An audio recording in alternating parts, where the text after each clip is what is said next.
ഇന്ന് ഡിസംബർ 30.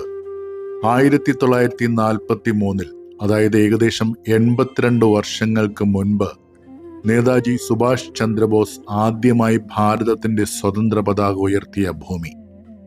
1996 പ്രിയദർശന്റെ സംവിധാനത്തിൽ മോഹൻലാൽ നായകനായി പുറത്തിറങ്ങിയ സൂപ്പർ ഹിറ്റ് മലയാള ചിത്രമായ കാലാപാനിയിലൂടെയാണ് ആൻഡമാൻ നിക്കോബാർ ദ്വീപുകളിൽ നിലനിന്നിരുന്ന സ്വതന്ത്ര സമര പോരാട്ടങ്ങൾ ആഴത്തിലേക്ക് മലയാളി മനസ്സുകളിലേക്ക് നിറഞ്ഞതും. നിങ്ങൾ ഇന്ന് ഭരിക്കുന്ന ഒരു രാജ്യവും നാളെ സ്വാതന്ത്ര്യം കിട്ടിയാലും പുരോഗമിക്കാൻ പാടില്ലെന്ന ഫ്യൂഡൽ കോംപ്ലക്സ്. അതിനാണ് ഡിവൈഡ് ആൻഡ് റൂൾ എന്ന പോളിസിയുടെ പേരിൽ മതവൈരാഗ്യത്തിന്റെ വിത്തുകൾ ഇന്നേ പാകിയിട്ടുള്ളത്. പക്ഷെ ഇന്ന് നിങ്ങൾ ചെയ്യുന്ന ഈ ദ്രോഹം നാളെ ഈ രാജ്യത്തിന് സ്വാതന്ത്ര്യം കിട്ടിയാലും ആളിപ്പടരും. That will destroy the country. But there will be a day every Indian will realize that India has only one religion. That is patriotism.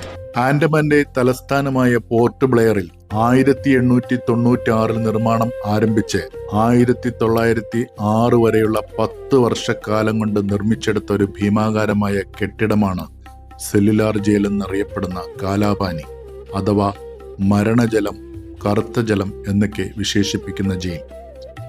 ഭൂതകാലത്തിലേക്കുള്ള ഒരു ഇരുണ്ട കാഴ്ചയും ആത്മാവിനെ ഉണർത്തുന്ന അനുഭവവും നൽകുന്നു.